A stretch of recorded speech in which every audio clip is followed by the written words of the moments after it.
Hey everyone! So, first of all, Merry Christmas, Happy Holidays, whatever you prefer.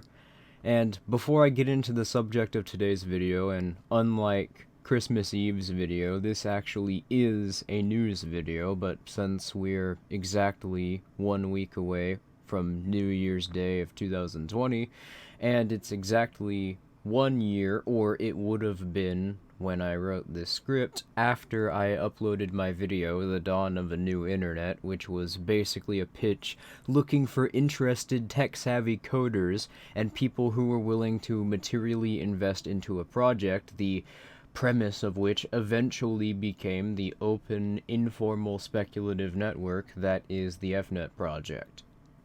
For those who aren't familiar, FNET is a distributed, serverless node system and encryption engine. Explained as simply as possible, it is a tool similar to a router which allows anyone who has a node programmed with the FNET source code to connect to the internet without an internet service provider. There are more selling points, various applications and features we're going to be creating to complement FNET, which among other things allow people to utilize data to mine cryptocurrencies for themselves or any specified address, and I can't really describe anymore without having to go into the technical aspect once again, but it also undermines proprietary platforms which exist and incentivizes the use and creation of serverless peer-to-peer applications. Simply, it is a new infrastructure for the internet that works as a layer on top of the existing internet infrastructure. So I've been saying to people who've been following the project for the last few months that we have a deadline of December 31st, 2019. Well, unfortunately and rather unsurprisingly, that deadline is not going to be met. However, over the last year, we've made quite a bit of progress, an amazing amount of progress, especially since this is largely based around sort of an experimental format of speculation and contributing information. In fact, we're almost done with it. Most, if not the entire application layer of FNET is finished. The firmware is finished. The basic components are done. Basically, all we have to do now is put this together into a single system, which sort of coherently functions and also has all of the selling points which we created specifically so that it has more utility to a broader audience. But the only reason we didn't make the deadline is because some of the main contributors were having issues in their personal lives, so to speak, which, for respect of their privacy, I'm not going to elaborate on. But the reason why the December 31st deadline was important, aside from giving us an actual goal to shoot for, was also strategic, since we also have, in my opinion, a rather genius marketing strategy to ensure that everyone knows about it once it's done. And the timing is very important to this strategy, since not to spoil it in the fear that doing so may sabotage our plans, let's just say it involves US politics. I can't say for sure when the project in its entirety will be complete, but I can say with damn near absolute certainty that it'll be done within the primary season of this election cycle. But then again, that's what I said about the December 31st deadline, so I guess try and remember that shit happens. Sorry for the inconvenience. To make up for this, within the next few weeks, probably on December 31st actually, but, don't hold your breath, a video will be released on this channel demonstrating an actual running basic build of FNET and how exactly it works. That should help create a more tangible picture of what we're doing for those who haven't been able to follow, and should create a decent amount of hype around it. Anyway, on to the actual story, which at this point I doubt my coverage of will be as long as the introduction. But moving along, a new method of 3D printing has been discovered. I don't know how many people who watch this channel are interested in 3D printing, but I've long since noted the counter-economic potential of 3D printing as tools to make self-employment more widely accessible, and not just self-employment, but as they get rid of the need for proprietors altogether, they make trade more localized. But anyway, and they also create more resources, so more people have more financial opportunities. But anyway, the blueprint of which, as pictured, has been published by the University of Hong Kong, which reportedly, depending on the material used and product being printed, increases the current speed of printing by 1 to 10,000 times and reduces input costs, particularly in regards to the electricity required to print, by 98%. Now, this article goes into great detail explaining from a non-theoretical standpoint how this new method works in practice, which you can read in greater detail for yourself, as I'll be linking the article in the pinned comment. It's worth noting that this method is designed to not just work with plastic filament printing, but also with fibers, metal prints, or prints of circuitry, nanofibers. So this new method also is going to allow more people to be able to print a broader amount of materials, possibly without even needing separate printers to do so. So this also greatly expands the utility for a greater amount of markets than just, plastic printers. The article here describes this as a disruptive technology, and I think that's the fucking understatement of the century, really. I mean, I don't know if I need to go into much detail about the implications of this, because it should be relatively self-evident, but this has, society-changing implications.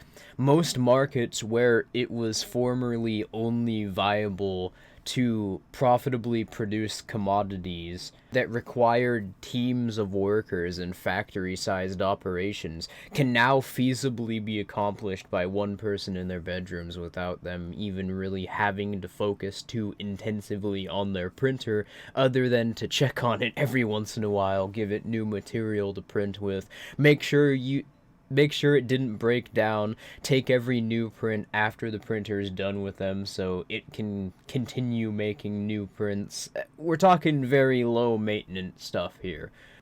So while FNET may not be done, this is as subversive, if not more so, than decentralized communication for the political economy in the state consequentially, because while creating a standard of communication which has no proprietors would remove the state's ability to effectively suppress trade or communication through any means outside of just randomly attacking people on the street, which would destabilize the asset security within the white market political economy further and make it more self-evident to normies that the state is a necessary antagonism to their well-being.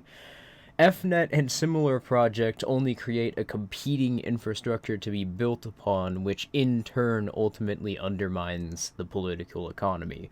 This is going to directly create stronger utility for self-employed entrepreneurship in most marginal preferences for most industries. And I mentioned finance before. Well, with how accessible this is, with how much wealth is going to be created because everybody or just so many people have printers, and there is more ability to consume because there's more resources. Really, the barrier to entry for even entering these markets is going to be reduced so significantly that finance just in general is no longer going to be really relevant to the equation. In a sense, this single innovation is going to cause the full potential in most aspects of society for 3D printing, among other forms of automation, so to speak, to be realized within a relatively short period of time. You know, I'm really hyped about this, but it's difficult to say what I think is going to end up becoming of this because the potential is so vast for so many different circumstances that aside from knowing simply because of how drastically this will reduce costs and how many more resources are going to be produced and easy this makes it for the average person to produce at a rate which formerly was only possible with these massive these massive firms, we could say with relative certainty that most trades can occur more profitably on a local scale now. That more people will be self-employed simply because there's not a necessity to be employed by a factory or any sort of massive operation, that more trade will occur on a peer-to-peer basis rather than through middleman operations like stores. This will greatly reduce the need for loans or finance, given how abundant and easily accessible the resources needed to start producing a greater number of commodities are. I know I mentioned that, but anyway, more importantly, because there is by default a greatly reduced dependence on proprietors to associate through as a means to an end now. In the sense their utility is going to be greatly limited in comparison to just creating things yourselves and going to your neighbor's house to trade. The state's going to have an increasingly difficult time as a result convincing people to internalize it as being a necessary part of any socio-political order on a fundamental level. So, true to the saying, the revolution will not be mainstreamed. I would have said televised, but, I mean, let's be honest, television's not really that relevant at this point, so the phrase needs to be touched up a bit, you know, because it's becoming a bit dated.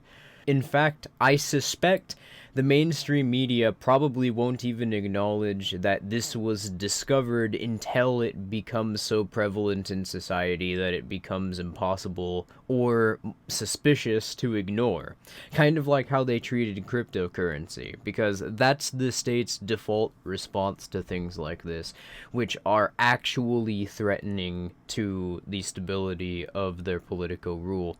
And when they do have to acknowledge it, if it's not an idea which can be subverted through black propaganda tactics, then the state will attempt to create a politically safe competitor which is limited in its utility compared to the actual subversive idea or commodity which is being suppressed, but it's the only version of said idea or commodity which people can associate with or discuss without being blackballed financially or ignored by the media. Whereas decentralized communication only makes state coercion impossible to be enforced and would make finance for it increasingly irrelevant.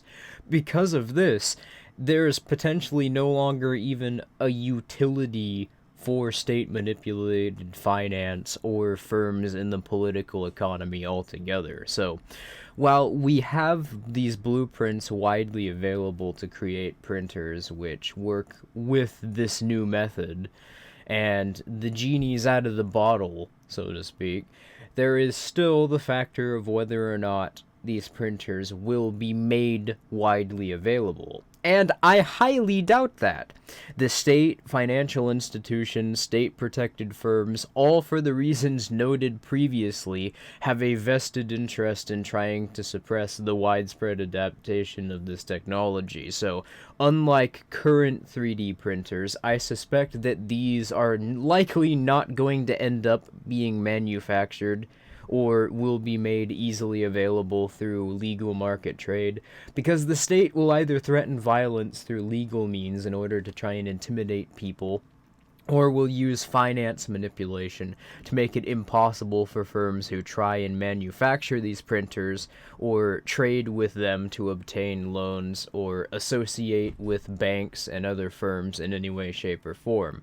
But like cryptocurrency, where cryptocurrency cannot effectively be suppressed like this due to the fact that blockchain networks are serverless and decentralized, because of how relatively easy it is to construct a 3D printer using easily accessible resources, I don't believe that the state's usual suppression tactics are going to ultimately be very effective, or at the very least, they can very easily be undermined.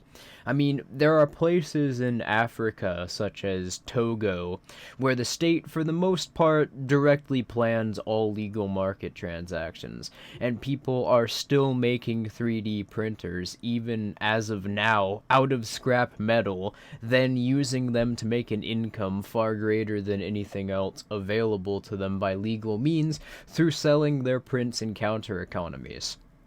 Aside from me, I haven't really seen anyone else mention this, even though there's not a particular material preference or stated political affiliation which this would not complement greatly. But because the state is going to actively try and fight the adaptation of this technology, I argue that forms of libertarian direct action for the 2020s ought to be organized around networking where people can contribute small amounts of resources to create these 3D printers. Then either trade said printers to people or give them away, the point being to make sure as many people as possible have them. Though, admittedly, there's a lot to be worked upon here. I know that this is a general ideal foundation of the approach that libertarians ought to take in order to achieve this goal, though, with this technology. I'll probably make an essay going over this in greater detail once I or someone else has conceived of a more concise idea with this general approach. Why don't you guys comment your ideas and thoughts if you have any? Don't forget to like and subscribe as well. Merry Christmas. Sorry I wasn't able to get this video up by Christmas Day. I was busier spending time with my family than I initially suspected that I would have been. Anyway, that's all for now. If you liked it, please comment, rate, subscribe, and I will see you next time.